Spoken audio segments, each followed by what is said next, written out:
All right, admitting people now.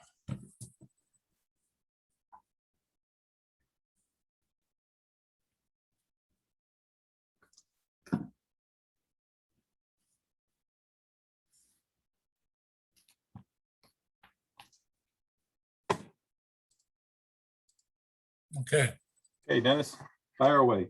fire away. Okay. All right, good evening, everyone, and Happy New Year to all. And you're here to tune in with us on the Zoning Board of Appeals Brighton meeting for January 2022. So I just want to give you a couple little thoughts about how we will run this meeting tonight. We have 3 applications from last month, and we have 6 new ones for a total of 9. So the way we handle the meeting is that when you, we have some minutes to review first, and then after that, we'll begin the public hearings. So when your application is called, if you could just identify yourself, and we'll admit you in so that you can tell us about your application and why you think we should approve it. There may be questions from the board members at that point. And once we finish that discussion, we'll ask if there's anyone on the Zoom call that wants to speak regarding any specific application. If they do, then they will. And once we finish that, we'll close the public hearing and move on to the next application. You're welcome to stay at the end for the deliberations, which we go right into. If you don't want to do that, you can call Rick DiStefano in the town excuse me, office tomorrow, and he could let you know what the result of your application was. Okay, so at this point, I'd like to call the meeting to order.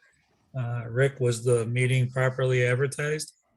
Yes, Mr. Chairman, it's advertised in the daily record of December 28th, 2021. Okay, and then can you call the roll, please? Mr. Primo, Here. Ms. Tompkins Wright, Here. Mr. Mites, Here, Ms. McKay Drury, Here. and Ms. Schmidt, Yes, here. and Ms. Schwartz. Please let the record show that Ms. Schwartz is not present. okay, very good. So before we go to the minutes, Rick, is there anything you would like to let the board members know about the applications? Yeah, and just for the audience also, applications 12A0321, 12A0421, and applications 1A0322 and 1A0422 have been postponed to the February meeting. I don't know if any of the members have any questions in regards to any of the applications. Okay. All right, so we have, thank you. So if we do have some minutes to look at from the November meeting. Does anyone have any additions or corrections to the minutes? Dennis, I do. Okay, Ken, please do. Hi, Ken. hi. And you froze on us. An agenda item, actually, before we move on to the minutes. I'm frozen. Yeah. Now you're okay. I'm okay. Okay. Just on the agenda, I just want to note that some of the matters are labeled incorrectly on the agenda as 21 applications. There were all the 1A applications should be labeled, I believe, 22. So 1A0320 is 22, 1A04 22, 1A05 22, 1A06 22, etc. And you're looking at the tentative agenda, and that was corrected on the final. Oh, it was agenda? okay. Oh, All yeah. right. Yes. Yeah, Everything is he corrected fired on the one final out today. Okay. Okay, no problem. Okay, anything on the minutes, Ken, while you're up? Yes, I do. Yes. Okay, please. You muted yourself, Ken. Everybody's muted. Oh, Ken, can you unmute? There we go. Sorry about that. okay, go ahead. All right, let me try this again. So I believe that the minutes for November should be amended. There's just I wanted to make sure that we had clarification on the attachments to the resolutions for the two appeals on the Whole Foods matter. So for the November 3rd meeting, the minutes should reflect that the November 3rd resolution and findings for application 9A0821 contain as Exhibit 1 the December 2nd, 2020 resolution and findings for application 9A0420, and as Exhibit 2 the July 7th, 2020 resolution and findings for application 6A0221. And then secondarily, the November 3rd, 2021 resolution and findings for application 9A0921 should contain as Exhibit 1 the December 2nd, 2020 resolution and findings for application 10A0220, and as Exhibit 2 the July 7th, 2020 resolution for and findings for application 6A0221. And what we were doing there, as you may recall, is incorporating the board's prior findings into the findings that we were making during that November meeting on each of those applications. Okay. All right, well, Rick, we can couch that through if we need to make sure it's clear. Okay, any other comments on the minutes, please? Okay, can I get a motion for the minutes as amended by Ken? Move we approve the minutes with amendments. Second. Okay, great. All I'm those in sorry, favor? Who was the second on that? It was Andrew. Andrea, thank you. The motion is to approve the minutes as amended. Mr. Primo, Yes. Ms. Thompson's right. Yes. Mr. Mites, Yes, Ms. Kay Drury, Yes. and Ms. Schmidt. Yes. The minutes as amended are approved. okay. So Rick, whenever you're ready, you could read the first application. Once again, application 12A0321 and application 12A0421, which was 430 Jefferson Road, have been postponed to the February meeting. We will go on to application 12A0621, application Perini Engineering Design Agent and John and Karen Gallagher, owners of property located at 25 Northumberland Road, for an area variance from section 205-2 to allow a covered porch to extend 10 plus or minus feet in the existing 35-foot front setback, where a 40-foot front setback is required by code. All described in the application and plans on file. This application was heard at our December meeting and tabled, and the public hearing was kept open. Okay, and who do we have speaking for this application?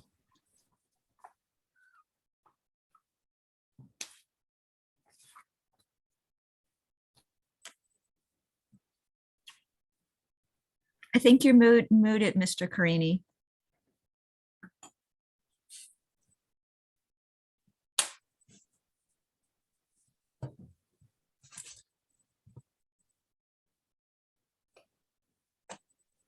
Okay, can you hear me now? Yes, Yes. Ken. Okay, my name is Todd Murata, and I am representing Carini Designs here, and we're speaking on behalf of setback variance we're asking for John and Karen Gallagher at 25 Northumberland. Our request here is, there's really three parts to my arguments why we're asking for setback relief. One is sort of the precedent. There's approximately 12 houses on Northumberland that all have wide format, large front porches. Most of the homes are non-conforming to the front setbacks on that street. And predominantly the homes with the large front porches are sort of the structures that are the closest to the street. So, you know, we're not really looking to do anything radically different than what is existing on the street. The current front stoop on the residence is approximately 28 feet from the setback. So we are asking for a little bit more to allow for a very usable sort of living space that the Gallagher's can use at the front of their house. The other thing that I would try to compel the board to understand is that this particular space, the design itself, it's mostly an open structure. So it's not a heavy dominating sort of a structure that's going to have a heavy presence on the street. It's mostly open. It has a very low pitch roof. And we submitted some photographs of some homes on the street, and I would direct the board, if you can, to look at the photo of 117 Northumberland. This particular house on the street is sort of conveying sort of my argument about how it's not such a heavy looking facade. You can see through that porch. You can see all of the finishes. It's very open, and it's got a very low pitch roof. That and also 76 Northumberland, similarly low pitch roof, very open structure, not dominating, and so it's not, it's not a two-story addition. It's not a wall of siding and additional windows. It's predominantly open. So we're hoping that that will sort of contribute to the fact that it's not going to appear as close and as dominating to the street. And the last thing I would want to say is, so the purpose of the space, really, it's a positive kind of a space. It's first of all, it gives the owners a sense of cover and their guests when they come to the front door. It's an inviting open space, and more importantly, it's really meant to connect this house sort of to the neighborhood and the community. I mean, front porches are very endearing spaces, and this particular house just really has a very, very minimal existing covered entry element. And as you drive up and down the street, I mean, most of the homes have a substantial front entry porch, and so we're hoping to get some setback relief here so that the Gallagher's can create a nice front porch, create a connection to the community, and sort of maintain sort of the style and the architecture that is present on that street. This is Member Wright. One of the concerns we had last month and didn't get a chance to explore was the depth of that front porch. That 10 feet seemed a little deeper than what it appeared that other porches were in the neighborhood, and a little deeper than what we're used to seeing for front porches. Can you speak to that being minimum necessary? Sure. So we sort of alluded to that on the floor plan. If you could scroll back, we sort of did a little furniture layout there to show you sort of how we're creating three distinct areas. It's a little light and a little difficult to see, but there's a sitting area to the left. So, a room for 2 or 3 or 4 people to sit comfortably. There's an entry element at the center, obviously, for a passage of guests. And then there's table space for outdoor dining. And, with the space that is there, it's about 9.5 feet. So a table generally is 3 feet. That leaves about 2 feet 9 of clearance for people to be able to walk around the table, pull out a chair. And so, the 10 feet, I think is kind of needed here to have the space have multiple functions. And when you spent some time going out to other properties in this neighborhood to show, the consistency with the neighborhood, were you seeing other porches that were this deep as well? 117 Northumberland, I wasn't able to measure it, but visually it is certainly deeper than 8 feet. I just didn't want to intrude on someone's property to measure their porch. There are porches.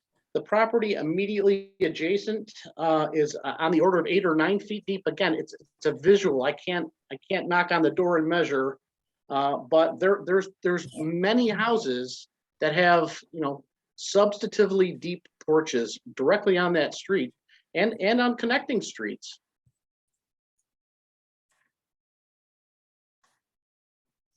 Okay, other questions?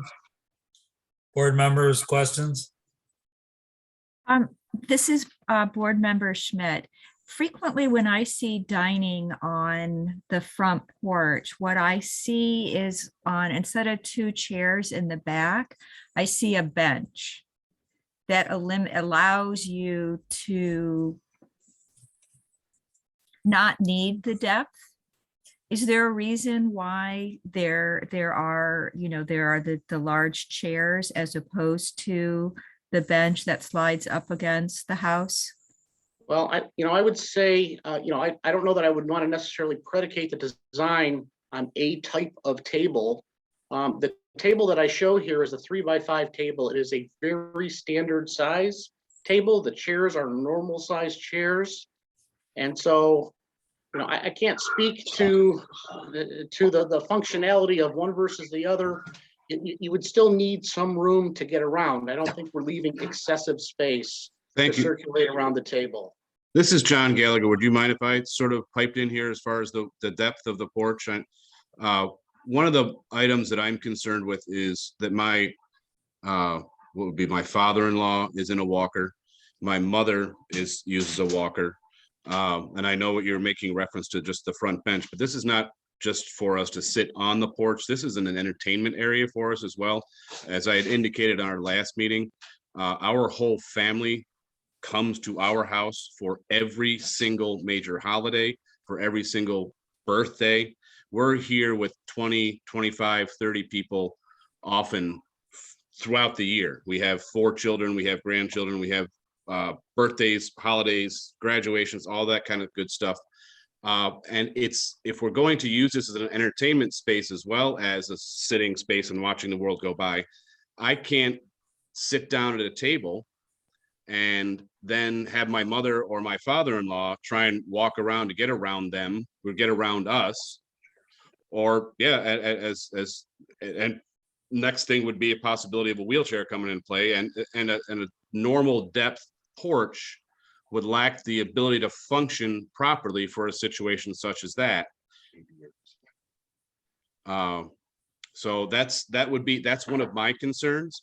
And I know that it may be wider than what you're used to, but I think if we remember, harken back to the last meeting we had, someone said they didn't want to go to the board because they were afraid of the repercussions of the board. Well, it's not as Mr. Carini, I'm sorry, as Todd had indicated, it's not much deeper than anything else that's on the street.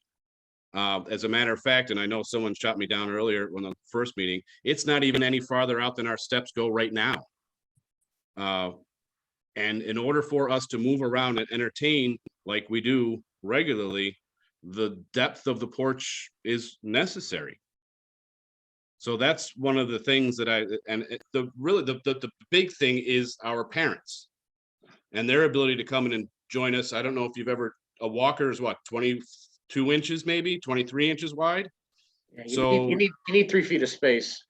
Yeah, just to get around. I apologize. I'm just throwing my 2 cents in there. Okay. All right, so board members, other questions for either of these 2 gentlemen? Okay. At this point then, is there anyone on the Zoom call that would like to speak regarding this application? Please identify yourself.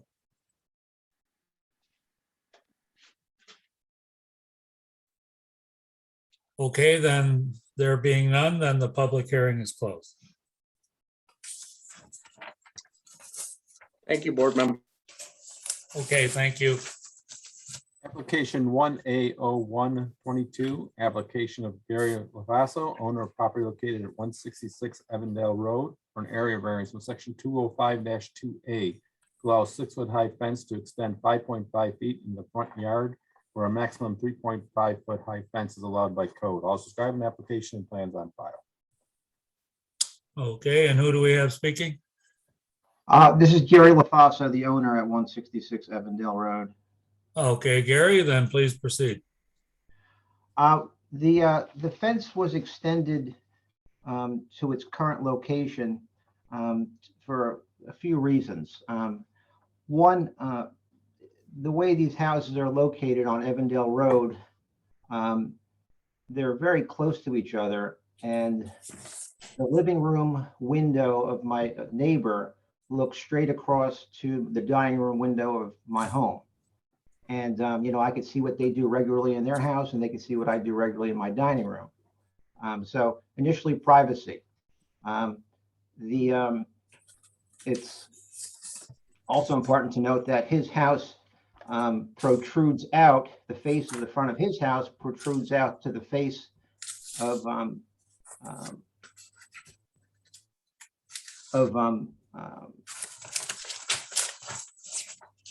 my house, so that on that side of the house, he could actually build a fence that extends out to where my current fence is. Just that the fence is on my side of the property.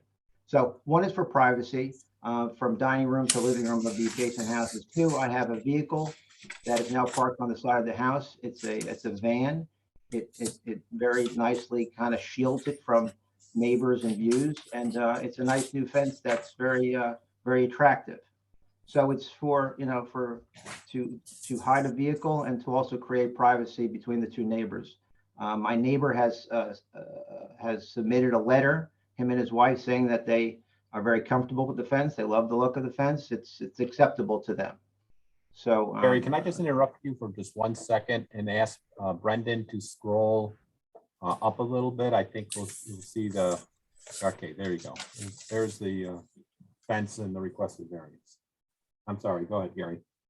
no, I think that's it. If you look, I sent in a couple of other documents, one that shows the two houses, I believe.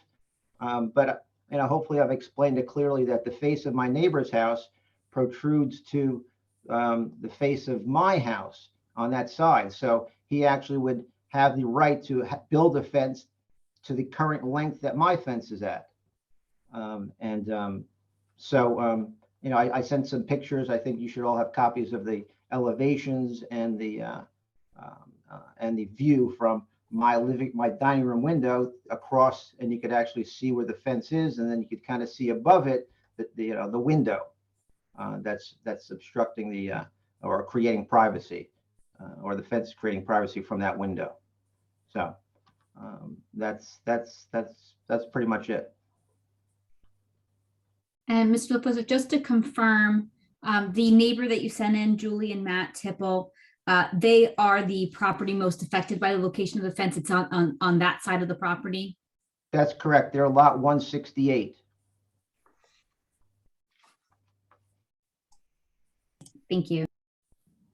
And Mr. LaFaso, this is Member McKay Drury.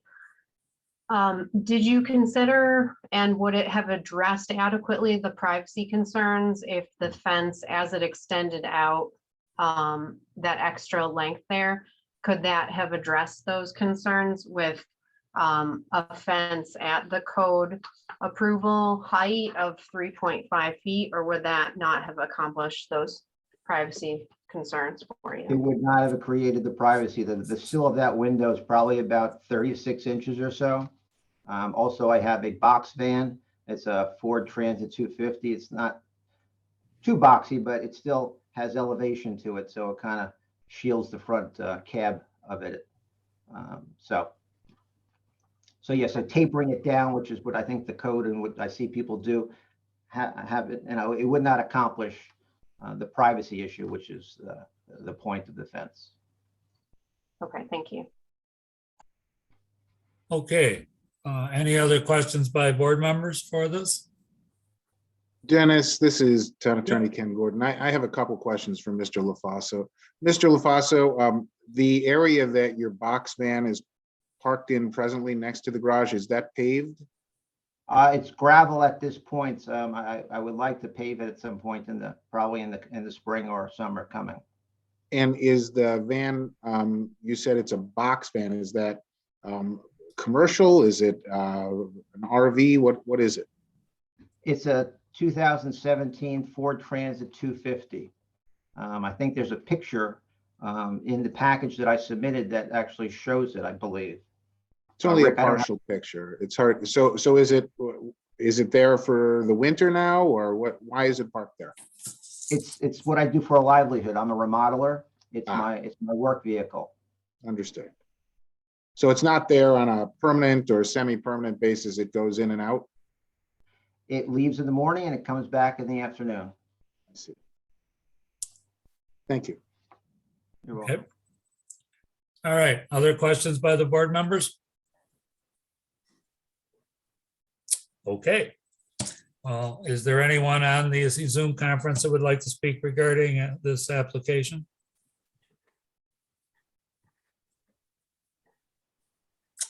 Okay, there being none, then the public hearing is closed.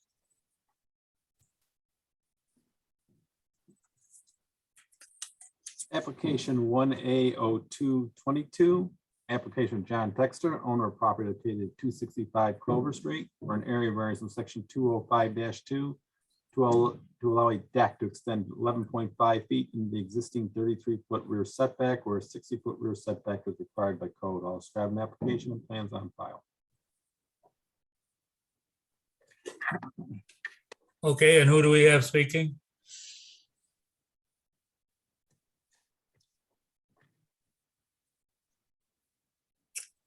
Can you hear me? Yes. Okay. If and can the map be displayed, Mr. DeStefano? Yeah, they'll work on that. And Mr. Texter, can you just identify yourself and your address, please, for the record? Okay, my name is John Texter, owner of 265 Clover Street. Okay, hang on a minute. Let's see if the guys can get the drawing up. So my lot is RLA. I have surrounded by 3 RLB lots, and the one RL lot to the north of me is a diamond-shaped lot with much more restricted, let's say, rear and side access, owned by Al Hahn. Okay. Okay, so there we go. So I moved into this neighborhood in '93, and I don't know when the present setback code was adopted, but on a segment of my original survey map, the front setback was about 50 feet and the sides were 5 feet. I don't know what the rear was, but in any case, now in RLA, it's 60 feet in the front, 60 feet in back, and 15% of lot width on either side, which is about 21 or 21 feet approximately, between 21 and 22 feet. So I've lived in the neighborhood for 27 years. The last 19 years, I've been commuting weekends to Michigan for my third career, and I took a buyout at the end of August. So now I'm spending more time at home trying to rehabilitate things due to my neglect of the last 19 years. I haven't just got a new roof, and I've often mused about having this increased living space as a rear deck along the back of my house and the north side of the house. Does my pointer show up on your? No, it won't. Okay, so we applied for a building permit, and staff made the finding that this perpendicular from this line in the back established a distance from that line that would be okay. So we went ahead and got a permit and built this first section. So we're seeking an area variance so we can complete this wraparound section, which is 8 foot wide. But doing so would shorten this distance to this line. And the sides in the back from the my house is a ranch, but because of the sloping grade, it has a full basement, a walkout basement in the rear. So from rear, it's a 2-story, and on the side, it varies from 2-story to say 1.2 or 3-story in the front. So this is about a 600 square foot proposed structure that would have access only from our dining room, which is centered on the part that juts out 12 feet. And it would, we want this just for increased exterior living space. When our siding is done, after the deck is finished, we're going to have re-sided and matching vinyl clapboard siding. And I believe aesthetically it's a plus rather than a minus. Most the neighbors to the south won't be able to see the deck. During the summer, the neighbors to the west have to, have limited sight of the deck. And the neighbors to the north, if they looked out their one window, which is always kept blinded, they could see it no problem. But I believe it's aesthetically attractive, a structure, and our desire for it is solely to have some to increase our aesthetic enjoyment of our backyard, our side yard, and the vistas of the neighborhood it affords to the south, to the north, and to the east, enhanced by the fact that Grass Creek runs through our backyard, as illustrated. Not very big yard, but it's basically for some increased exterior living enjoyment. Okay, very good. A couple of questions for you. Are you planning to do any landscaping around this deck? Yes, I guess under where my existing sliding glass door is in the basement, which is mostly under the 12-foot protrusion part. I'm going to build a creekstone patio coming out underneath it. And I'm also working on putting some dirt in the yard to decrease the access to my basement through that door from the occasional flooding that occurs when Grass Creek overflows once or twice a year when we have a lot of rain. Okay. Okay, Oh. so I think landscaping generally, or I think the code generally wants one to, let's say, if one can, to landscape to mitigate possible flooding into the structure. Correct. I guess where I was asking you was, where the deck is wrapping around the house heading towards the street. Was there any plan to do anything maybe to block it off a little bit, sort of say from the street, that end of it, where it ends, where the 24.3 is on the drawing? I have no plans to do so.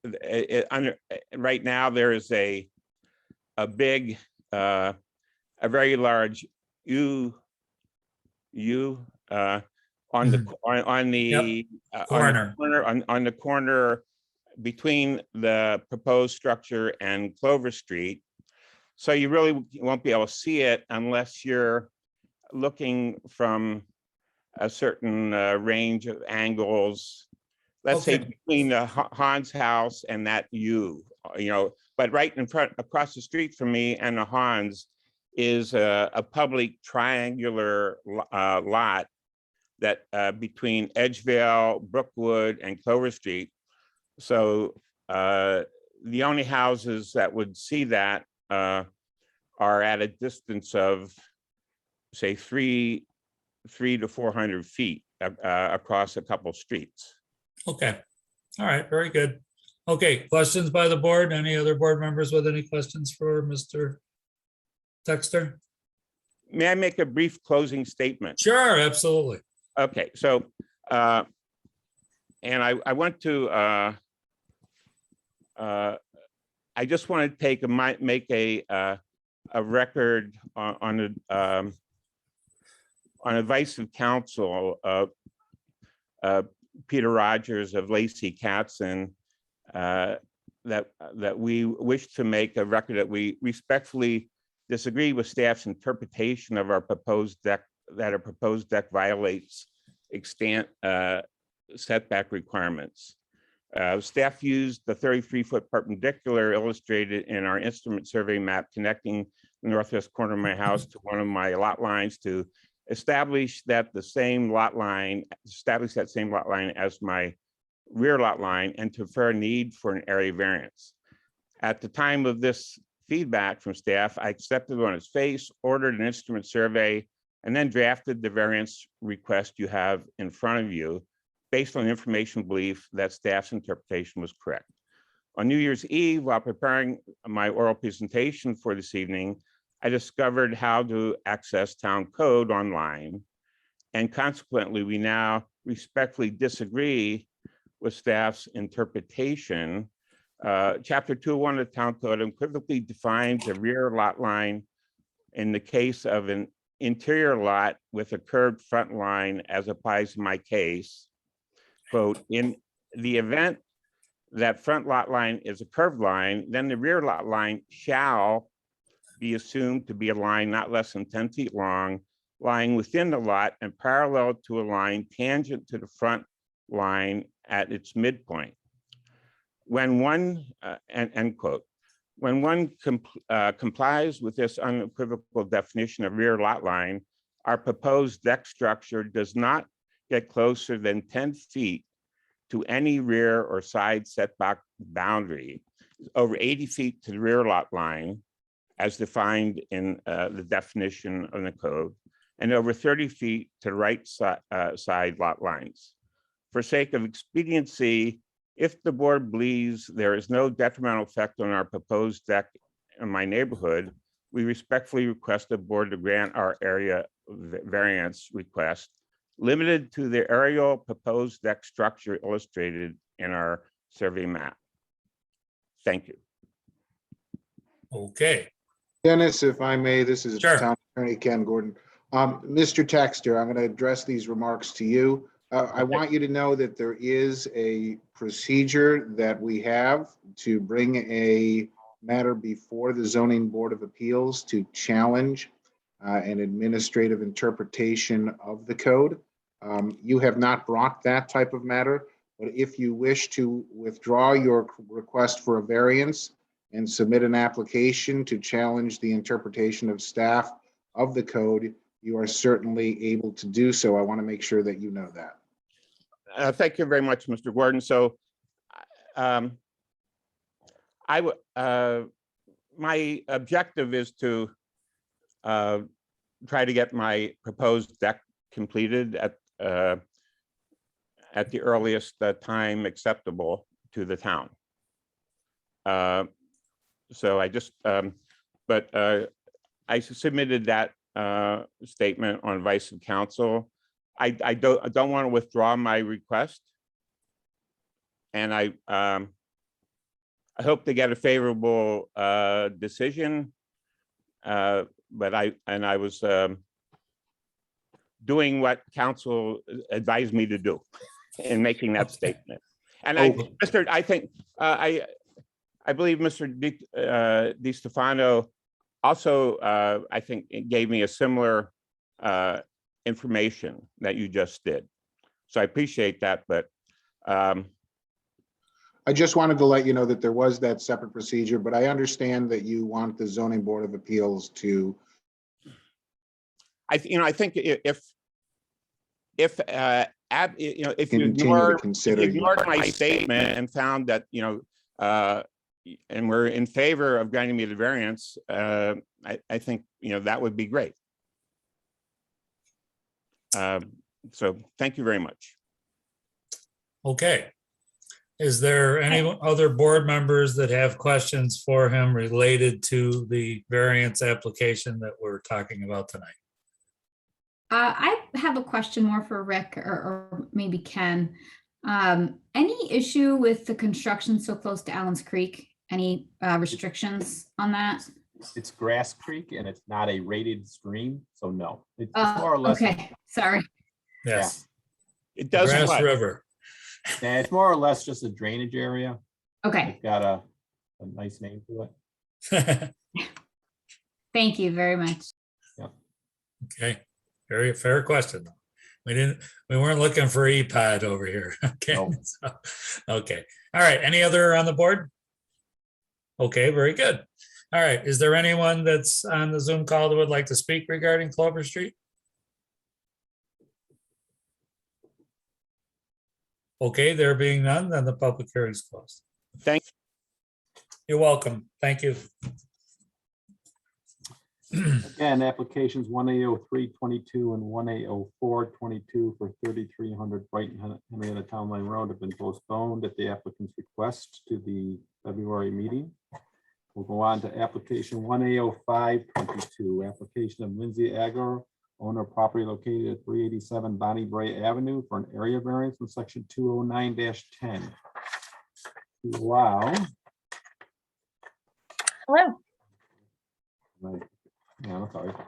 To allow livable floor area after construction of an addition to be 3,415 square feet in lieu of the maximum 3,024.8 square feet allowed by code. Also have an application and plans on file. Okay, so who do we have speaking? Lindsay. Hi. Lindsay, and your address just for the record. 387 Bonnie Bray Avenue, Rochester 14618. Okay, please proceed. Thank you. Hello. I guess my first time doing this, so apologies problem. if I make any missteps. No Um, problem. So wanting to put an addition onto the house that would provide some living area for my mother to come and be with us here. And in kind of working with the architect of figuring out where the best way to put the garage, it was suggested to do this kind of at an angle, which then created an interesting situation with the roof line and made it so that we had kind of like extra square footage of, I think it's like 390 above what the lot size would typically allow. And so then I was told the next step in the process before going forward with anything would be to bring this up and ask for a variance. We had, before we went to this solution, we had looked at some other properties that were listed kind of in the 12 Corners area, staying nearby as we have a community in this area. And with the way that the market's been, and now buyers asking for what final and best, it's kind of an interesting crapshoot out there. I haven't been able to secure any of those houses. So that's when we kind of said, okay, well, what if we did it here? All right. So did you or your architect, look at any of the other homes, adjacent as it relates, to their square footage, their size as relates to their lots? Yes, I did submit a listing of 20 of the largest in the traditional Meadowbrook area. And I'm saying traditional as in kind of the Storybook houses that are here, Storybook looking houses. This square footage would put me at my house at size tied for 10th place. I think 6 of the top 10, I'm sorry, I didn't pull it up in front of me. 6 of the top 10 were on Bonnie Bray itself. This street tends to have larger houses than some of the others. And then out of the top 20, hang on, I should have pulled it up. 1 second. Brendan, can you scroll Yeah. down to that sheet? Let's see if we can put it up there. Yeah. Yeah, I just wanted you to speak to it because we knew you submitted it, Lindsay, but it's good for the record scrolling. to have some discussion about it. Okay. Keep going. That's it. Yep. Right there. Okay, great. Beautiful. So do you mind just scrolling up a little bit for a second so I can read those points that I had put above? I'm just a data geek. So in the top 10, which is this area in green, that ranges in size from 5,841 square feet to 3,415, which would be the total of my area as well. That exact area already exists at 314 Bonnie Bray. In that top 10, 1, 2, 3 are on Bonnie Bray. Then in the top 20, the range is 5,841 to 3,156, and the 7 of those are located on Bonnie Bray, and that averages in that group of 3,588. Again, the yellow highlighted in the bottom 10 are just to bring up the houses that are also on Bonnie Bray. Okay, that was very helpful. I appreciate you doing the work to put that together. Well, can I just ask a question regarding that? You have the square footage of the houses. Do you know how that compares to the lot sizes of those properties? Because basically your request is based on your lot size. So these houses, although large, if they're sitting on a larger lot, might be code. So the question becomes, are you out of character with these houses in terms of your lot size? So that I do not know. Jeff is the one who told me to go about getting these numbers. And unfortunately, he didn't suggest that I write down the lot size, and I didn't think to write it down to see how it compares. He just asked about square footage. Okay. All right. Okay, so did you have anything else, Lindsay? No, happy to answer any questions that anyone might have. Yeah, Ms. Agar, this is Ed Member Primo. The 2 houses that are next to you on 393 and 381 Bonnie Bray are about the same size as your existing house. Is that correct? That is correct, yes. And the addition you're planning would increase the size of your house, but it's a little bit more than double it, correct? Yes, that is correct. It's substantial. And it would be a 2-story extension into your rear yard, correct? Yes. And you're planning also on having a balcony on one part of it? Yes, within the setbacks. But on the second floor balcony. Yeah, facing the backyard. It's not so visible from the 2 neighbors beside me, but it would be visible from behind me. Right. And you said that you had looked in to look at other homes in the area. Was that basically in the 12 Corners area? Yes. And is that an area, I think you had mentioned there's a community there you want to stay in? That's correct, yes. Okay. Have you been continuing to look at what's going on in the market, or if larger homes are coming up? I have been continuing to keep an eye on it, not as actively as I was prior to then now having to keep on track of like this process and my regular work. And I think you had mentioned, and I hadn't seen this in the application before, but that is the idea that you want to move your mother? Yes. To the area? Yes. And this would be space for her to use? It would be general space to the whole, I guess it's not like I'd be precluded from it, but out of the same way that I wouldn't walk into someone else's bedroom, you try and give them privacy space. That's kind of the same situation in her area, which is designated as the area above the garage. The rest of it would be common space.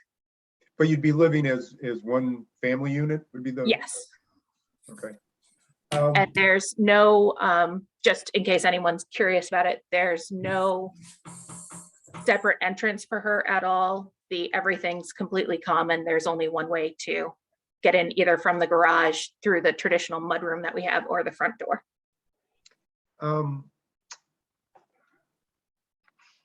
Have you talked to either of your neighbors at 393 or 381 about the addition? Yeah, they're actually both kind of excited about it. The Johnsons, who are, I don't know which way's up or down, but they're to the north of me. They actually have a multi-generational family and are looking to do an addition. And then Sheila, and I don't know what Sheila's last name is, I apologize, to the south of me.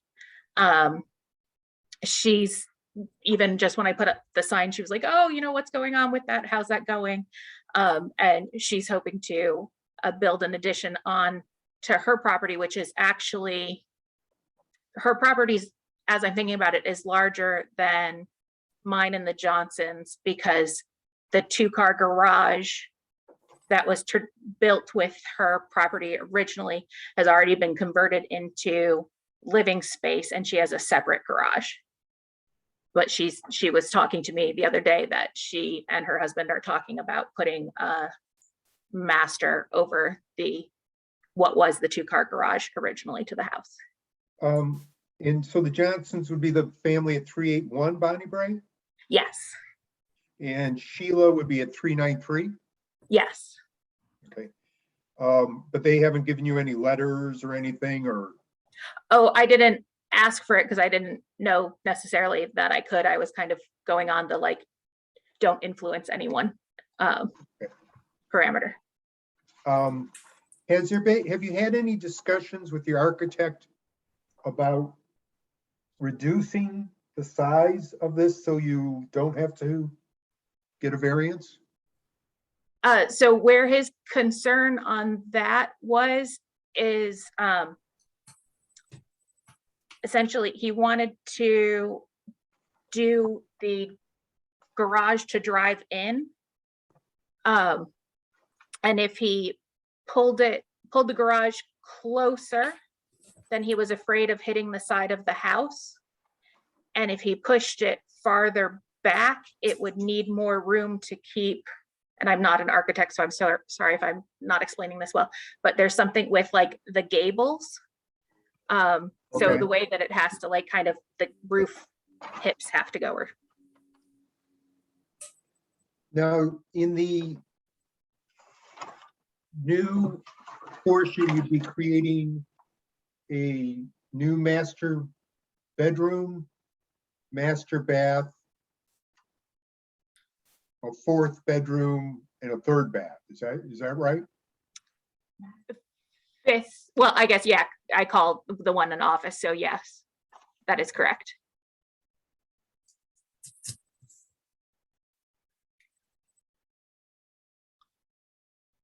This is Member Wright. I may have missed this, but what's the current square footage of the home as it stands without the addition? I think around 1,500. Let me look it up on my application. This is Member Primo, 1598. Okay. And then it would go to 3415. Sounds about right. And the additional, I almost called it a person load. I don't know if that's the right term, but the additional occupants of the home is intended to be to increase by 1. Correct.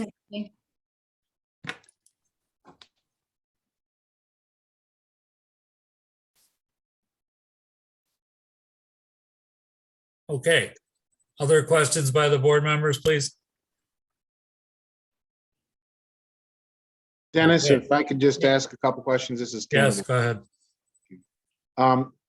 So for the new living space above the garage, what is, I can see it, I think on the plans, what appears to be a kitchenette as well as bedroom and a full bath. Is that correct? Kind of. It's a sink, a refrigerator, and a washer and dryer, but with some like built-in cabinetry to store items of hers. That there's nothing to cook with up there necessarily. Oh, except for a microwave, I guess. If I'm reading the plans correctly, the only way into this living area is through the garage and up the steps. No, also through the family room downstairs. So the space underneath where it's the larger master is right now, that's all kitchen and common eating area downstairs. So you could come in through the front door and up the back stairs through the traditional mudroom entrance and up the back stairs, or through the garage and up the back stairs. But it's all up those stairs to, is there going to be a door on that? No. Open? It's open space, no door.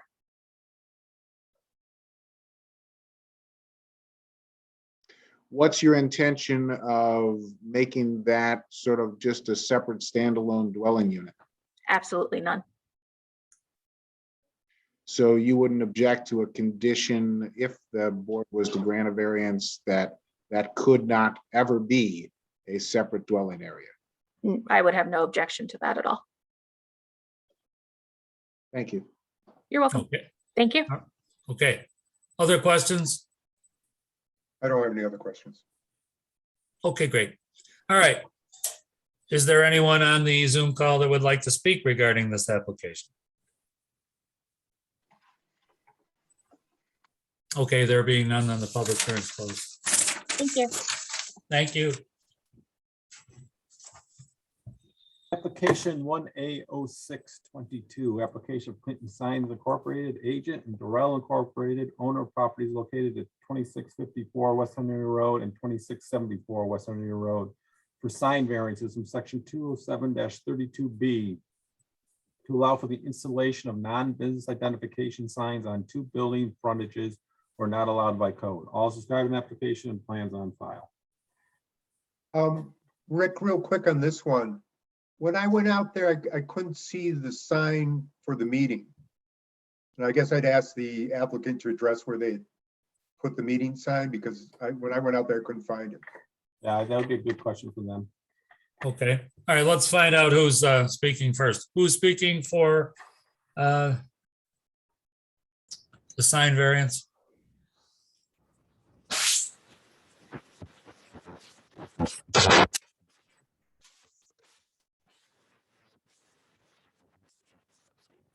Do we have somebody for 1A06?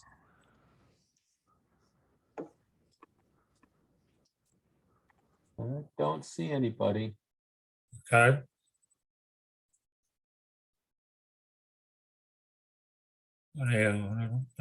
All right. Well, we can hold and come back to it at the end if somebody comes on, I guess. Okay, we'll move on to application 1A0722. Application of Save Monroe Avenue Incorporated, appealing the issuance of 2 building permits by the town of Brighton's building inspector pursuant to section 219-3 to the Donnelly Family Companies, developer of the Whole Foods project located at 2740, 2750 Monroe Avenue. I'll subscribe an application and plans on file. Okay, and who do we have speaking for 1A07? Can I just, Can I just jump in? I believe I'm recused from these matters, so I will just stop my video and mute. Okay. Very good. Thank you. All right. So who do we have speaking for 1A07? Good evening, Henry Sommerfeld, Hodgson Russ, business address 140 Pearl Street, Buffalo, New York, 14202 on behalf of applicants. Okay, please proceed, sir. Thank you very much, Mr. Chairman and members of the board. Good evening and Happy New Year to all.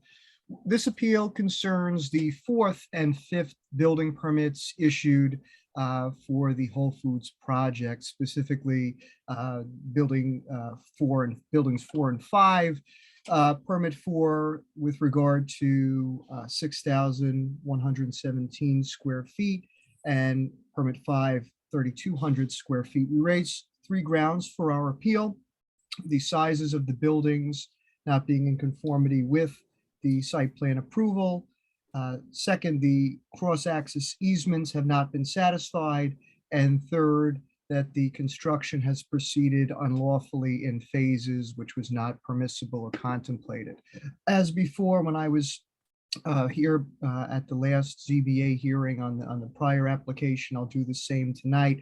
We're going to strictly focus on the first point, reserving points 2 and 3, just to have them in the record and preserve our rights. As the board is aware, this has been, the project has been subject to litigation. We're also perfecting appeals to the appellate division, so we just wanted to preserve our rights in that regard. So turning to the building sizes, as a threshold point, there is no discretion to allow a deviation from the site plan approval. We've addressed in this application and prior applications other issues with the permits previously issued as far as building size, that it's not in conformity with the site plan. And once again, that issue presents itself here, particularly with permit number 4, which is now 6,117 square feet. This is not at all in conformity with the site plan approvals, and yet the permit was issued. This is problematic because when you look at everything taken as a whole, I realized that this building was reduced. It was originally supposed to be 6,250 square feet according to the approval, and this was reduced in size, which is problematic as noted because it deviates from the approval. But when you take all 5 permits and add them all up, they still exceed what was permissible for the project, which is another basis for the argument. At the end of the day, the site plan approval was explicit as far as what was to be allowed as far as size. And we highlighted in our papers, there are other municipalities that allow discretion for the town planner or the building inspector or another town official to allow for some changes. But this discretion is not what is permissible. The town of Brighton Town Code does not afford any discretion. The site plan approval is what governs, and that has not been adhered to. And that is the basis for our appeal. If you look at the building permit, if you look at all of the permits in totality, they exceed what is permissible. So on that basis, we do object, and the decision should be annulled. And with that, we'll rest on our papers as far as the other arguments, and I'm happy to address any questions that the board members may have. Okay. So are there questions by the board? This is member Wright. I had a question. The condition of the town board's incentive zoning approval included 3 maximum square footages, 1 for the full project, 1 for Starbucks, and 1 for the grocery building or Whole Foods building. But it didn't provide minimums or maximums, or minimums for any property or maximums for the other. How do you see that incentive zoning approval specifically calling out some maximum, a total maximum and specific building maximums, but no minimums and no maximums on some property? And how do you see that in light of the fact that I'm hearing your argument is that building permits have to be issued in the exact square footage on the site plan? Well, a site plan approval is very clear about what the building should be. So if to the extent the incentive zoning approvals were silent in that regard, the site plan approval was specific, and that's what should govern in that regard, where there's the absence of specificity.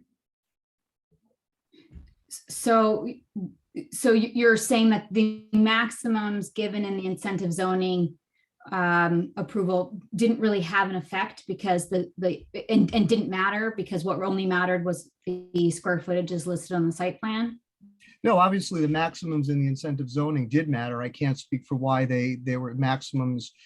You're saying, I don't have it in front of me, but taking you at your word, I don't know why there'd be some buildings listed as a maximum and others not. I can't speak to that, nor will I speculate as to why the town acted in that way. What I'm saying is the site plan approval is specific as far as what the square footage is, should have been and the building permits don't match that. And taken as a whole, all 5 permits exceed what was to be permitted. Okay, and then the other point, just to point out, because I know we've talked to your client or had your applications in the past for previous appeals. In other instances, they were for building permits where the building permit was issued in excess of the exact square footages that were on the site plan. But just to make sure it's clear from the record, this argument is that even if it's below the square footage of what's permitted by or what was the exact square footage in the site plan, it cannot even be a foot below. It has to be exact to what's on the site plan. It must conform. That's right. Okay, thank you. Okay. Other questions for the applicant?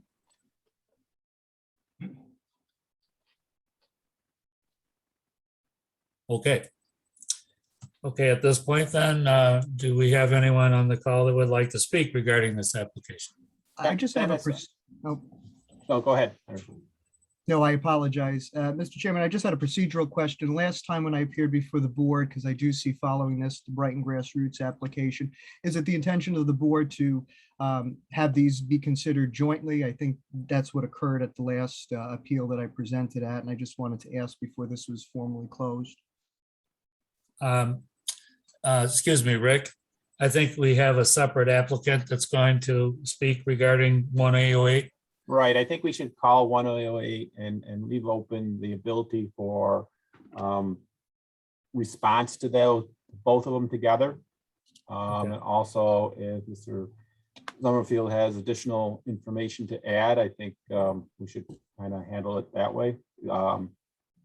Ken, correct me if you think we should be doing it differently. I think we can call the second application and we can combine the public hearings on the 2 matters, yes. Yeah, I think that would probably be expedient. And then again, we can listen to any other information. Okay, Rick, why don't we do that? Okay, application 1A0822, application of Brighton Grassroots LLC, appealing the issuance of 2 building permits by the Town of Brighton Building Inspector pursuant to section 219-3 to the Daniele Family Companies, developer of the Whole Foods Plaza project located at 2740, 2750 Monroe Avenue. All subscribed and application plans on file. Okay, so on 1A08, is there an applicant that would like to speak regarding this application? Yes, I'm Mindy Soglin. I represent Brighton Grassroots. My office address is 300 State Street, Suite 502, Rochester, New York, 14614. Okay, Mindy, please proceed. Thank you. As this board is aware, our issues are identical to those that were raised by Save Monroe Avenue. We raised the same 3 issues. We recognize that this board has already ruled on the issues in prior appeals brought by BGR and SMA with respect to the building permits for the Starbucks coffee shop, building number 2 in the Whole Foods grocery store. We also recognize that Justice Odorizzi affirmed your determinations for the Starbucks coffee shop in the Strip Plaza. We're going to have oral argument on the Whole Foods store determination next month. We've appealed Judge Odorizzi's decisions to the 4th Department, and we will appeal the decision on the Whole Foods store if it's adverse to us. And like SMA, BGR is bringing this appeal to preserve our rights while our other appeals are pending. With respect to the buildings 4 and 5, we disagree with your prior determination that the building permit for the Whole Foods store was in conformity with the approved site plan. And we also disagree with the building inspector's position that the building's square footage should not include the so-called architectural projections like canopies and ramps. And those are also on appeal to the judge, and we'll go up to the 4th Department. So unless you have any other questions of me, we're happy to rest on our papers. Okay, so are there questions for Ms. Zoglin? This is member Wright again. It's mainly the same question. I just want to make sure I understand your client's position as well to confirm whether it's the same or different from the application 07 at Save Monroe Avenue. previous objections or appeals were regarding buildings that were in excess of the square footage that was listed in the site plan. This objection to building 4 is an objection based on the fact that the square footage is less than the square footage. So I just want to confirm whether that's an argument for Grassroots, that the square footage of each building must be exactly as what's listed as the site plan. No, that's not Okay. BGR's position. And we don't necessarily disagree with SMA's position on that case, but our position is that the total square footage that was approved by both the site plan and the incentive zoning resolution was 83,700 square feet. And if you include the architectural projections like the canopies and ramps, the square footage of all 5 of the building permits, including buildings 4 and 5, exceed that number. The square footage would be 87,727 square feet. So our position is that it was improper and illegal for the building inspector not to reduce the size of buildings 4 and 5 by the excesses that they permitted with respect to buildings 1, 2, and 3. Okay. Okay, other questions by the board?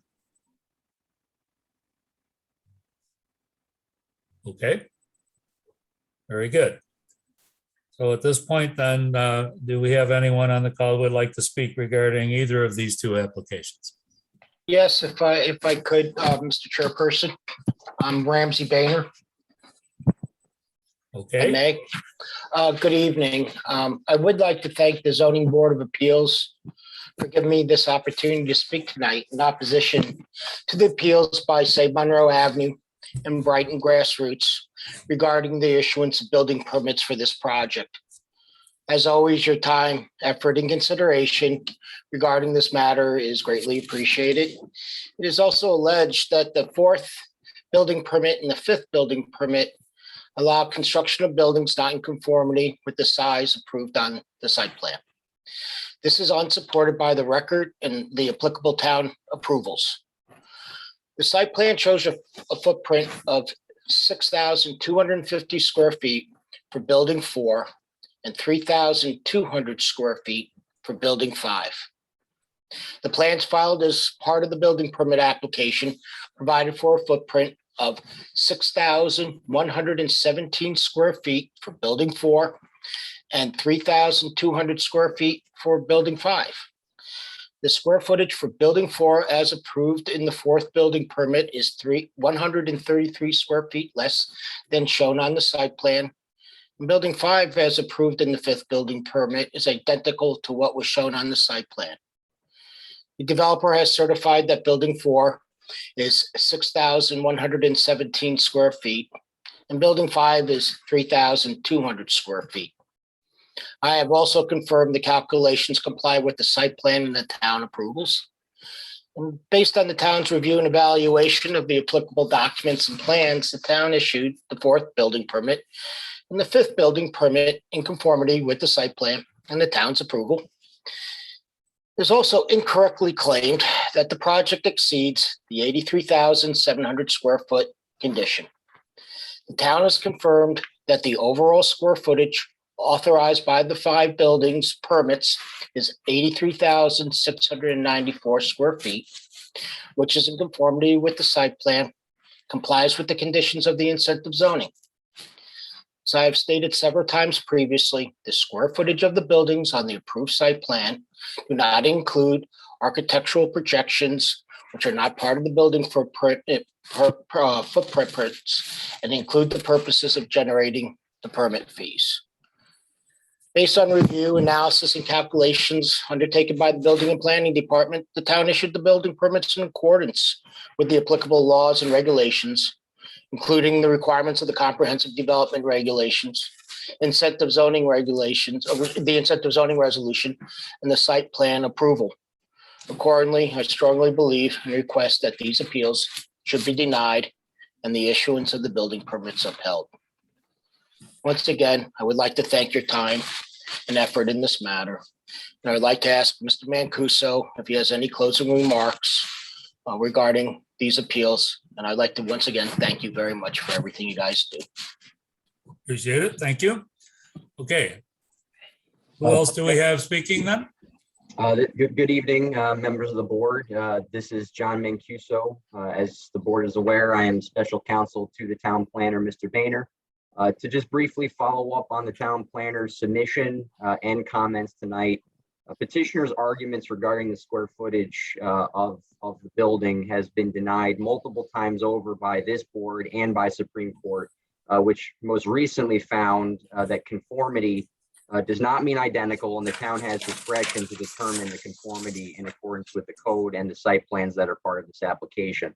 To quote a portion of the decision of Supreme Court, in this zoning context of transforming site plans into precise architectural CAD designs, it was not unreasonable to construe conformity less stringently to accommodate a Picayune square footage shift, close quote, which is precisely what the petitioners are now arguing with respect to one of the two buildings.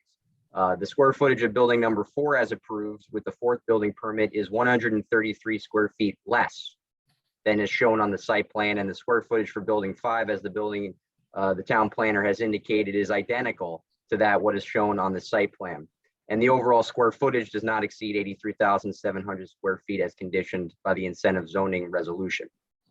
The two building permits clearly were issued in conformity with the site plan and in accordance with the town zoning comprehensive development regulations, and there is simply no credible basis at this point for petitioners to suggest otherwise.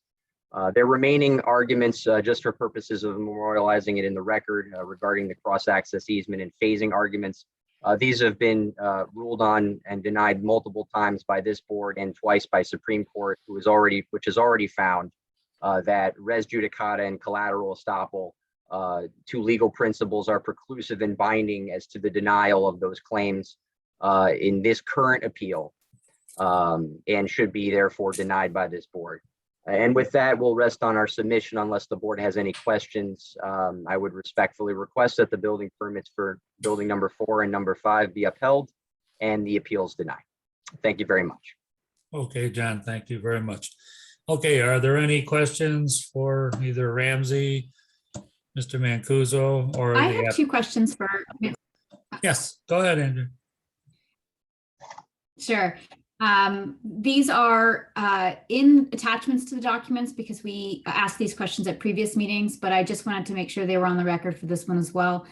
Ramsey, or Mr. Boehner, sorry, the calculations for square footage on site plans, those are based on exterior wall measurements. Is that correct?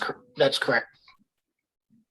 And then the other question is, how often do you see a building permit come in that is an exact rep of the square footage from a site plan? Not that often. Okay. Thank you, Mr. Boehner. Thank you. Okay. Board members, any other questions?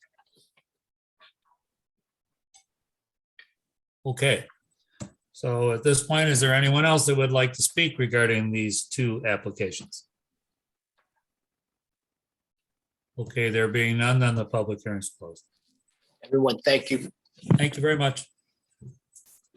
All right, let's go back and see if anyone is here for the other application before we move along. That would be 1A06. That would be the Beam Mac Building, 2674 West Henrietta. Is there anyone on the call to speak regarding that application?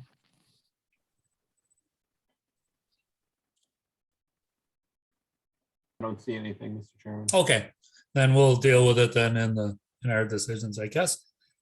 Okay, do we need a break or are we okay to proceed? Everyone okay? I'm okay. All right, very good. So I guess we will begin at the beginning. And that would be 12A06. That would be 25 Northumberland. So why don't we, since this one was tabled and we got more information, why don't we just go around each member? Andrea, what do you think about this? And I had a little bit of concerns about it being 10 feet instead of 8 feet. I'm persuaded by the fact that it does appear that there are some neighboring properties with a similar depth. I'm okay with that. Okay. All right, Kathleen? Now, I had hoped that they were going to come in and reduce the square footage to be similar to the properties that were sent to us that showed that most of them were under 8 feet. I also had hoped that they would come in and explain why this was the minimum that was needed in order to meet their needs. And unfortunately, they did not do either one of those things for me.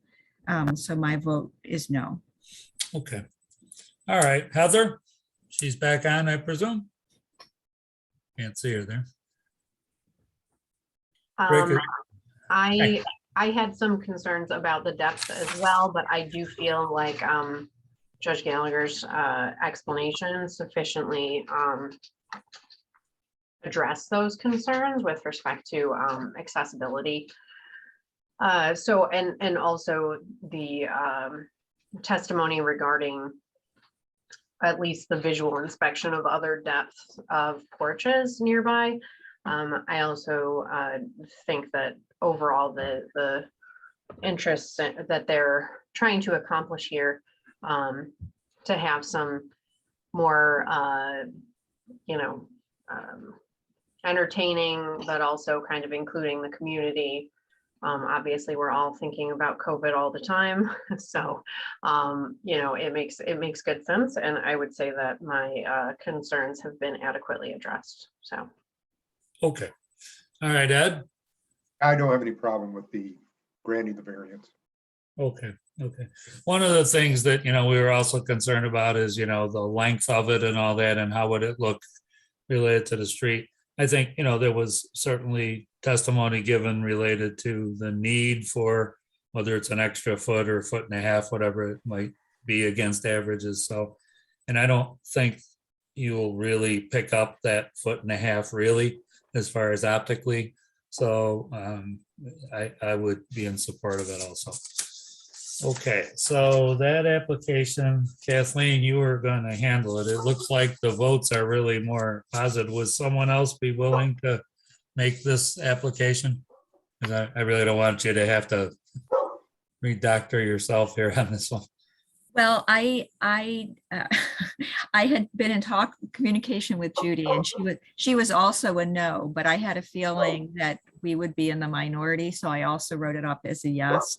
Well, if you're willing to do it, I appreciate that. That's fine. You can still vote as you wish. Generally, we don't have that occur too often. Does it make sense for me to make the motion? And then it would probably be better. It would probably be better. Yes, it would be better, Andrea. Yeah. So I move to approve application 12A-06-21, et cetera, based on the following findings of fact that I am about to say.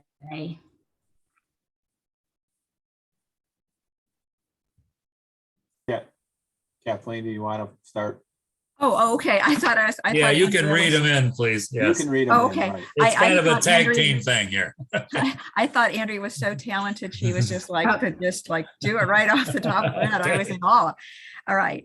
The request is to allow a covered porch to extend approximately 10 feet into the existing 35 feet setback where a 40-foot setback is required by code. While the variance is self-created, there would not be an undesirable change in the character of the neighborhood or be a detriment to nearby properties. The proposed project is consistent with multiple properties in the neighborhood that also have substantial porches that extend into the front yard setback.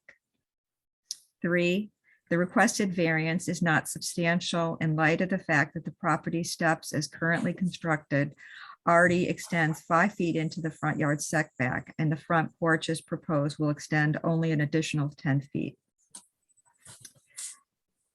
4, the benefits sought by the applicant cannot reasonably be achieved with any other method or without a variance. 5, there is no evidence that there would be a negative impact on the health, safety, and welfare of the neighborhood. Conditions, the variance granted applies only to the addition described in and in the location depicted on the application and in the testimony given.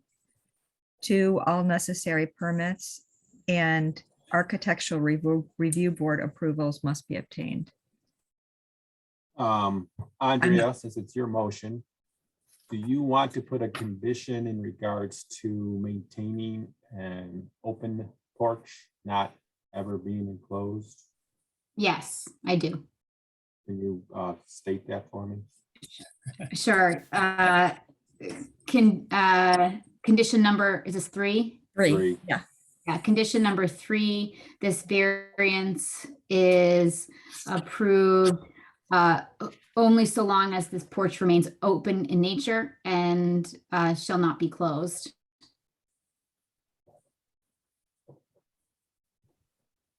And this is Ken Gordon. Kathy, I'm not sure I heard it, but did you have in there a finding about minimum necessary? I did not, because I could not do that. I just couldn't. Andrea, could you articulate that? Yes. Yeah, what findings of facts were there? I had, so I 1, 2, 3, 4, 5, so it would be number 6. So number 6 on findings of fact, the applicant demonstrated that the size of the variance requested is the minimum necessary in order to accomplish their purposes in entertaining and having adequate flow around proposed furniture on the front porch. That was second. Second. Oh, second. It's Ed, okay, I got Ed for a second. yes. The motion is to approve with conditions. Ms. McKay Drury, Yes. Mr. Mikes, Yes, Ms. Schmidt, No, Mr. Primo, Yes. and Ms. Tompkins Wright. Yes. The motion to approve with conditions carries. okay, thank you, ladies. Okay. So the next one is Evandale Road. This is the fence situation at the side of the property. So let's go around quickly on this. Heather, it's yours. What are your thoughts? Yeah, I am not concerned about this. I think that the applicant has sufficiently explained the need to have the variance for the 6-foot fence to continue, as opposed to a shorter fence, which the code would allow. So I don't have concerns here. Okay, how about Ed? No, I don't have any concerns, particularly given the fact the neighbor submitted a letter in support. Okay, Kathleen? my only question, and this wasn't about the fence, are you allowed to park a van on your front yard side? You can park in the side yard. Okay. Pavement must be a minimum 4 feet from a setback. You must park on a paved area in the side yard. So you must maintain a 4-foot setback for that pavement.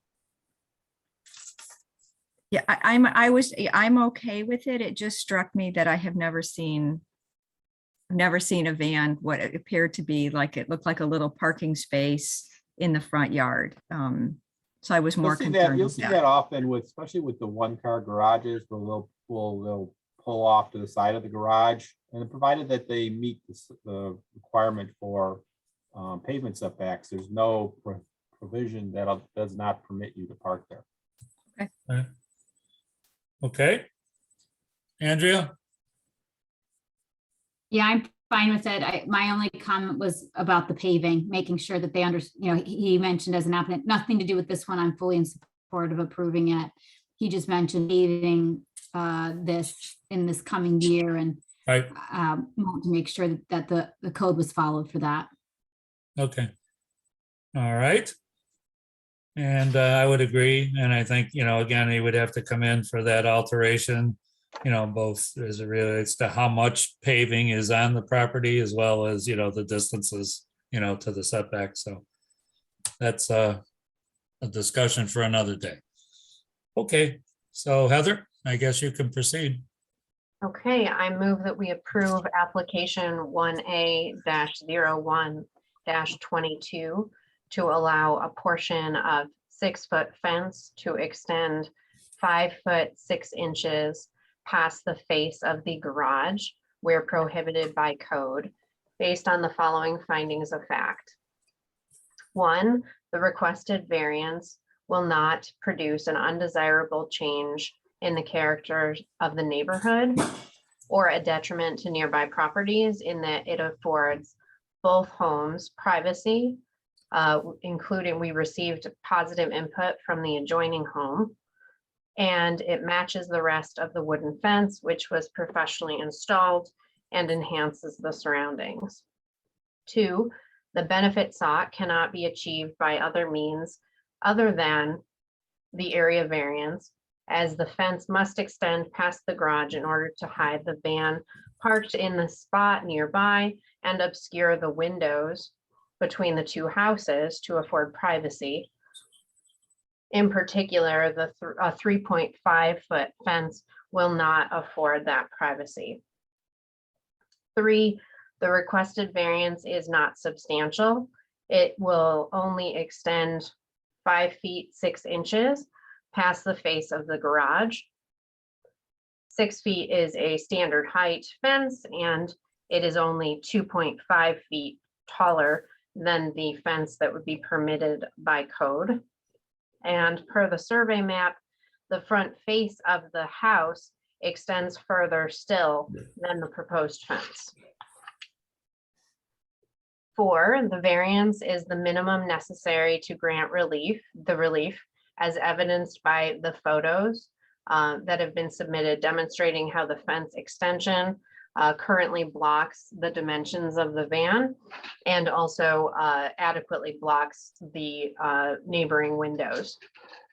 5, the proposed variance will not have an adverse impact on the physical or environmental conditions in the neighborhood or the district, as it is just a short extension of a pre-existing 6-foot tall fence open on all sides.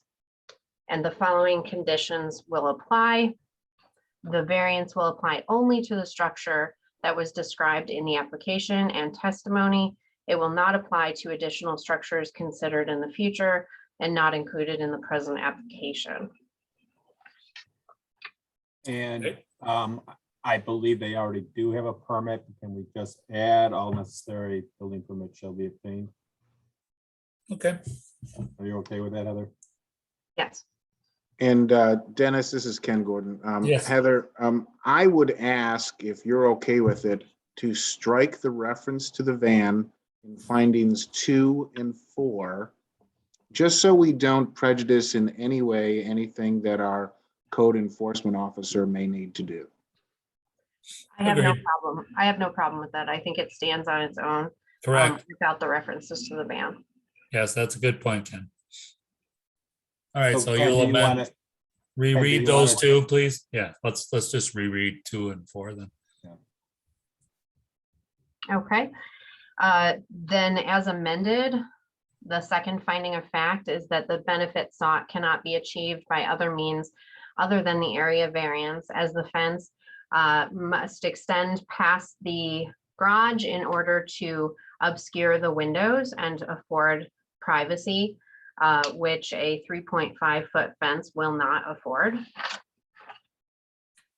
And with respect to the fourth finding of fact that is amended as follows, the variance is the minimum necessary to grant the relief that's requested, in that it would not be sufficient to include a 3.5 fence to afford the privacy between the windows. Thank you. Okay. Heather, just quickly, when you referenced in number 2 about the window, are you speaking about the window on the adjacent property? I believe that the testimony was with respect to the affected property, the window, the height of that window. But it sounds like they were, I'm under the impression that those windows are probably at the same height. That's how Okay. Yeah, I just wanted to be clear what, if someone's looking at it later, what it would be. Okay. All right. Okay, did we get a second for this then as amended? I second it. Kathleen? Thank you. Yes. Okay, The motion is to approve, excuse me, to approve with conditions. Mr. Primo, Yes. Ms. Tompkins Wright, Yes. Mr. Mites, yes. Ms. Schmidt, Yes. and Ms. McKay Drury. Yes. Motion to approve with conditions carries. All righty. Okay, the next application is Clover Street. Now, I think, Rick, correct me if I'm wrong, or Ken, it sounds like both of you have made clear to Mr. Texter what his remedies are, and it sounds like, we all heard the same thing, that he would like us to proceed with this application that he testified to tonight and presented. Would we all agree with that? Yes. Okay, very good. Yes. Okay, all right, so let's go around on this one. Ed, what do you think about the deck? Yeah, I don't have any problem with it. Okay, I took a look out there. I think kind of the way it's edged in there to the site won't create too much of a problem, and I can certainly see the idea of why you'd want to have more deck area. uh-huh, yeah, it's a tough lot. Okay, Kathleen? I also did not have a problem with it. Okay, good. Andrea? I think it's the classic configuration of a lot leading to a setback, so I have no issue. Okay, and Heather? No concerns. Okay, so I have this. Okay, I move that we approve application 1A0222 based on the following findings of fact. One, due to the irregular shape of the lot, no other location for the proposed deck could produce the desired result. Number two, the variance requested is the minimum variance, which can allow for the wraparound deck design of this proposed deck. Three, no negative effect on the character of the neighborhood will likely result from this approval, since the deck will be minimally visible from the street due to existing landscaping. Conditions, it's based on the drawings submitted and testimony given as to the location and size of the deck. And number two, all required building permits shall be attained. Second. Okay, great. Thanks, Ed. The motion is to approve with conditions. Ms. Schmidt, Yes. Ms. McKay Drury, Yes. Ms. Tompkins Wright, Yes. Mr. Primo, Yes. and Mr. Mites. Yes. Motion to approve with conditions carries.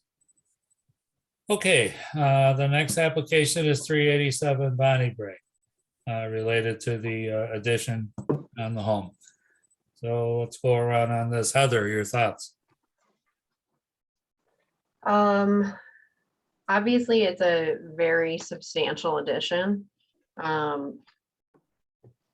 I believe that the data that was provided is very helpful. Also, however, there is the question of whether that lot sizes were not expressly considered. So I have a little bit of reservations. I overall tend to believe that this will not probably impact the character, so that's probably how I'm coming down on it. But with the acknowledgement that this will double, or nearly, actually will double the square footage, so it is quite large for the lot. Okay. Can I Yeah. just make a comment? Sure, go ahead. Heather. Yes, go ahead. You know, that's the interesting thing. It is a large addition. However, it is only 300 square feet over what the code allows, so 300 plus or minus over what the code allows. So I mean, basically, if they were to cut 300 feet off of it, you know, they wouldn't be in front of us for a variance, but they would be still almost doubling the size of the house. So kind of keep that in mind, that when you're thinking about this variance, is that, you know, they could do almost the entire thing without the variance. So Right. Keep that in your thought process. And also, related, again, it would have been nice to have both of those calculations related to the lots. But if you look at the tax map, or the map that's provided, you can see the comparable ones that are there. Many of them are similar sizes of lots.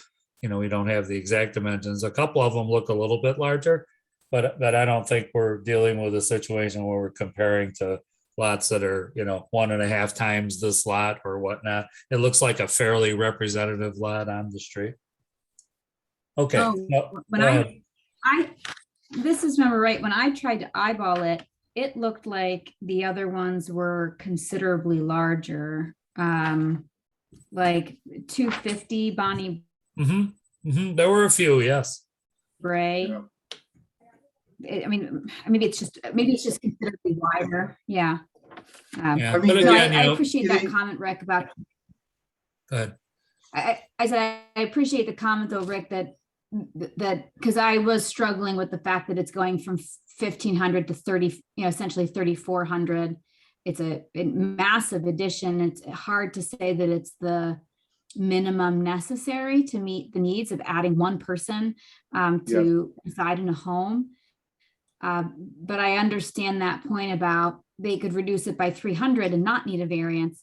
It's hard for me to look at this and say, couldn't you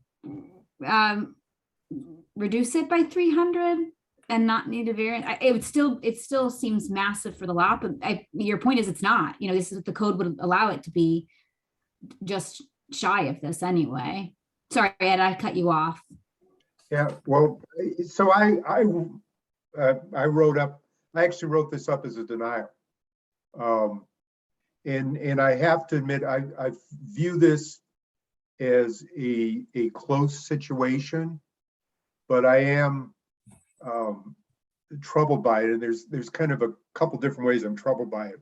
One is, of course, it's increasing the size of the existing house, I think, by 213%. I mean, more than doubling it.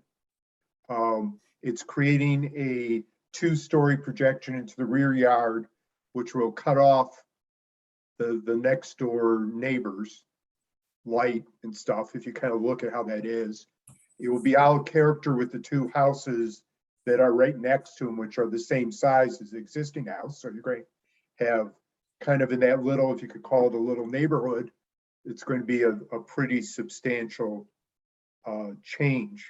I agree with Andrea about it wasn't mentioned in the application, the desire to build this for the mother.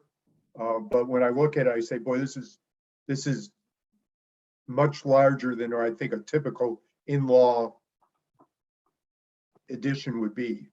I mean, it's to have a master bath, master bedroom, laundry room, all that spaces that was identified. So it does seem to be more than is necessary, and we are supposed to grant the minimum variance necessary.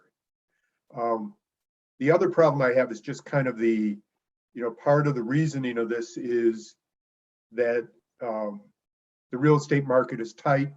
It's tough for the applicant to find another property. I acknowledge that, but that is a condition that almost anybody in that area could say exists. And I was particularly, I was trying to think how to articulate that, because it's kind of like everyone could get an area variance then. And even the applicant mentioned the neighbors were interested in pursuing similar variances if this went through. So I think it could create almost a change in the district if this was the precedent we're setting. So I'm concerned about it. I mean, I don't know. I guess trying to be comfortable with it, I guess I would like to see the information as a comparison of the sample houses to their lot sizes to see how that compares. I trust that the neighbors really do support this, but I guess it would be nice if we had information from them about that to let us think about that. And I don't know why they can't reduce it 390 square feet and not have to come before us. But I think this has a potential to have a detriment to the health, safety, and welfare and character of the community more so than the benefit to the applicant. And I also think the applicant could continue to look for other bigger homes in the area, or could knock this down 400 feet and still accomplish the goals. Okay. All right, Kathleen, what are your thoughts? Good to hear yours, please. Clearly, everyone knows that I am into trying to do the minimum, that, you know, that's an important requirement. So I support Ed on that comment. I was actually, though, wondering if this isn't something that we should invite, I don't know Lindsay's last name, but invite Lindsay to come back with the neighbors' statements, because to me, that would help a great deal. While it's not that I don't trust her, I really would like to see that in writing, because it is such a substantial blowout. I would also say that this is my neighborhood. I am on Bonnie Bray, as you all know, and it is the norm. I would say since we moved in, almost every person, including myself, has blown out major portions of their sides and backs to put in extra bathrooms, extra bedrooms, in-law suites, etc. So I'm not inherently opposed to a big addition to add that extra space, but I really do need to hear from the neighbors, and I would like a little bit more on what they could possibly do to reduce that so they did not need the variance. Could I just make a comment about the neighbors? Usually in a situation like this, if a neighbor had an objection, you'd hear from it. You would hear from them saying, wow, this is pretty big. It's going to block off my rear yard, et cetera, et cetera. I hate to require an applicant to go to their neighbors and say, hey, I need a letter from you so that I can get my variance. Puts a lot of pressure on the neighbors. I don't think it's something that we should require from an applicant to provide to us. I think that the fact that they are notified, that if they have a problem, they would be sending a letter in opposition. So I'm a little leery about making that, if you were to table it, making it a condition of tabling. Yeah, Okay. Rick, and I don't know if I could just jump in. Sure, go here. ahead, Ken. Thanks. I don't know that it is necessary to state that as a requirement. It appears to me that the owner is still on this Zoom meeting, is listening to the deliberations. I think if the matter was to be tabled with a request that the applicant submit the lot sizes and the comparison with those larger homes to their lot sizes, also to submit either an explanation as to why the project could not be reduced by the 390 square feet to bring it into compliance, and any other materials which they believe would be helpful to the board, I think that might be sufficient. Also, I personally like to hear from the architect. Right. Yeah, I think that would thing together. I mean, Yeah, the applicant made the she For talked someone who- about the angle of the garage, and I kind of understood that because they have to angle it, and they don't want a big long straight line, and they can't turn it 90 degrees so that you drive straight in.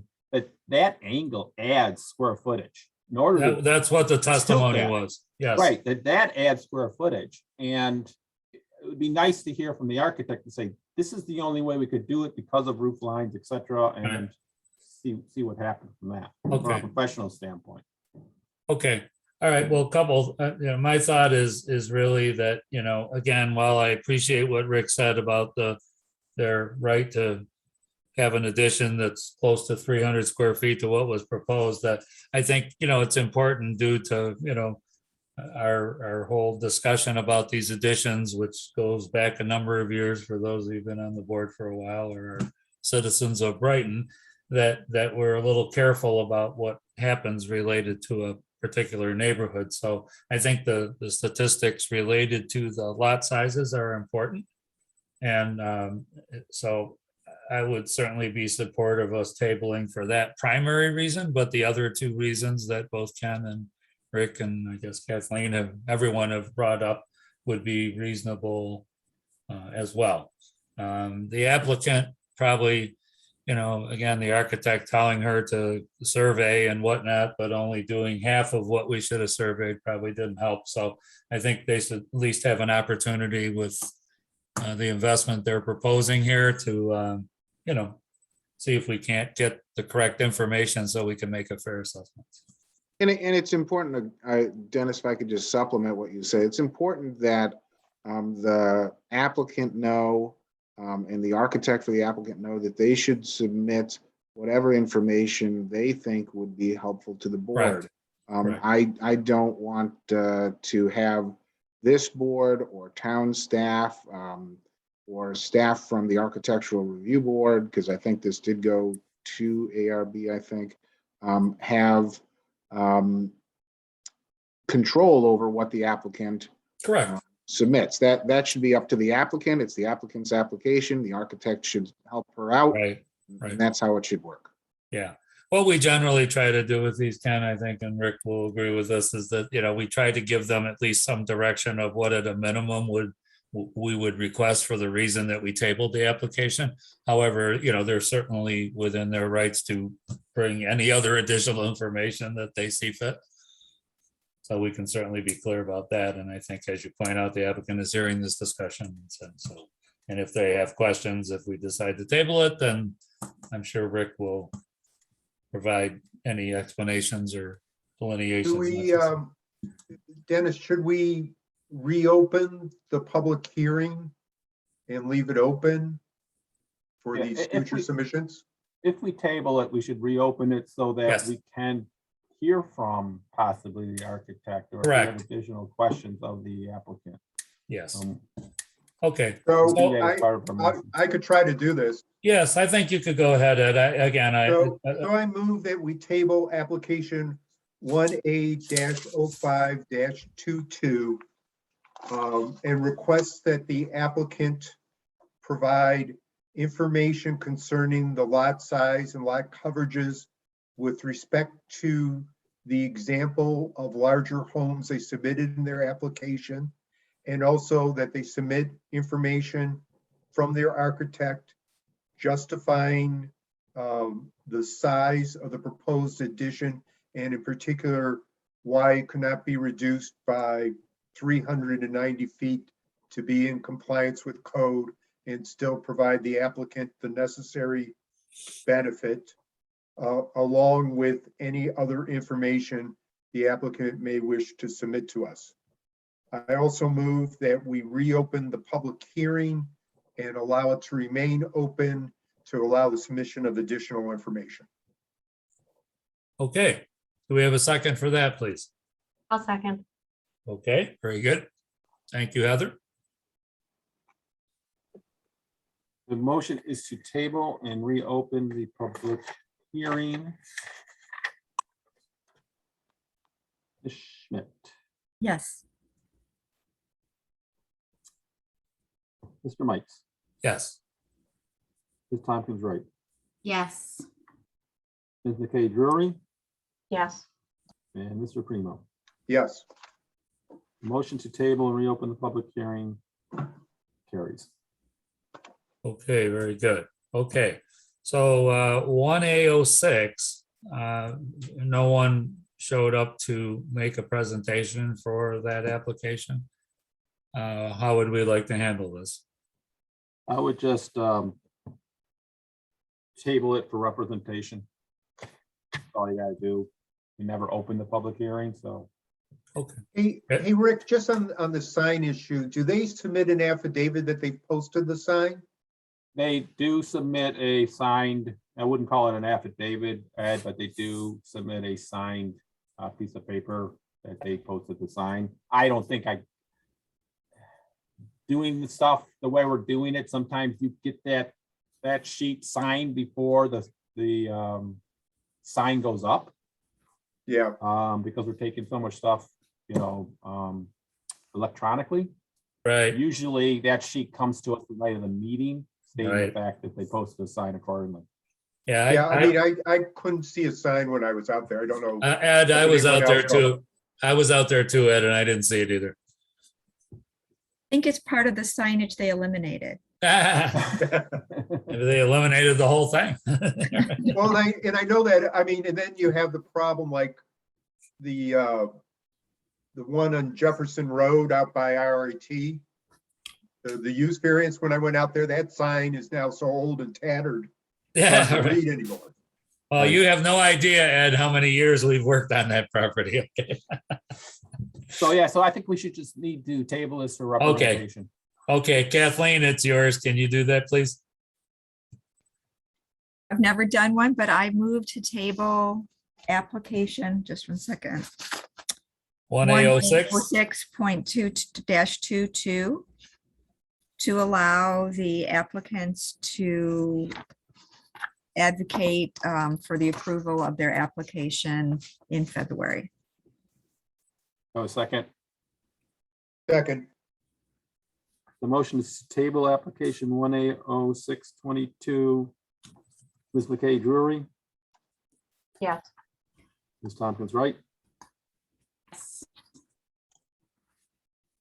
Andrea, I said yes. I'm having some Okay. internet issues. Sorry. Okay, okay. Mr. Mites, yes. Mr. Primo, Yes. Ms. Schmidt. Yes. The motion to table carries. Okay, so the final two applications relate to the Whole Foods Plaza. As you know, we've had numerous appeals on this previously. There's a lot of information that we had to digest, and there was a lot more information given this evening. So generally, our thought process here is to be able to have the time to digest all of this information. So I don't know, how do you feel about that, Andrew? Yeah, I was prepared to move to table it in order to digest, draft, and review a motion with this application for 07. I assume Ed's prepared to do for 08. Okay. These appeals are identical in most respects to previous appeals, so I don't really have any new information to add, but it will take some time to draft and review and be all on the same page for a motion. Okay. I agree. Ed, you agree? Okay. So I think we should move on these separately though. So why don't we go ahead, Andrew? Yeah. So, but just to be clear, I'm not moving to reopen the public hearing. I don't believe there's any additional information. Okay. So I move to table application 1A-07-22 in order to permit the zoning board to draft and review an appropriate motion related to this application. A second, please. Second. Like, I got Ed for a second. Okay. The motion is to table the application. Ms. Schmidt, Yes. Mr. Mites, Yes. Mr. Primo, Yes. Ms. Tompkins Wright. Yes. The motion to table and keep the public hearing closed carries. Okay, and Ed, Yeah, I move to table application 1A08-22 to allow the opportunity for the zoning board of appeals to prepare and review an appropriate motion and decision for the next meeting in February. okay, Anderson. I'll second. Andrea. Okay, Andrea. The motion is to table application 1A08-22. Ms. Schmidt, Yes. Mr. Mites, Yes. Ms. Tompkins Wright, Yeah. and Mr. Primo. Yes. And just to be very clear on the record on this, I don't want to give the impression that the Zoning Board of Appeals is going to be meeting to draft any kind of resolutions or findings.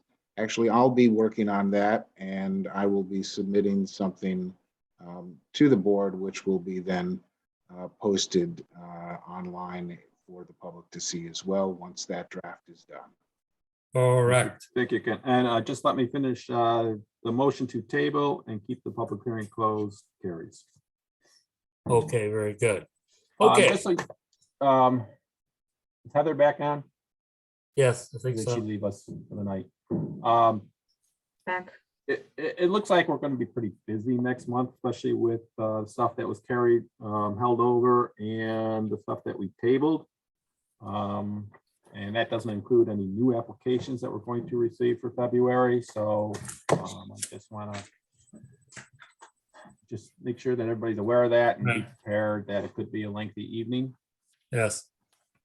Oh, and then just for everyone's information, I will probably be unavailable for the March meeting. All right, thank you, Ed. Okay. Real quick, I might be totally off on this, but I thought that the town order for virtual meetings expired in mid-January. Is that extended? Ken? Well, we're waiting on word from Albany, Andrea. So I've been in contact with general counsel at the Association of Towns. Nothing has been taken up yet by either the governor's office or the state legislature as of Monday. Monday was the last time I checked on it. So So we stay should be- tuned. We do anticipate that's what they'll do. So we all expect that, we do expect that that will be continued. So we're going to be putting out notice that the meetings will continue virtually.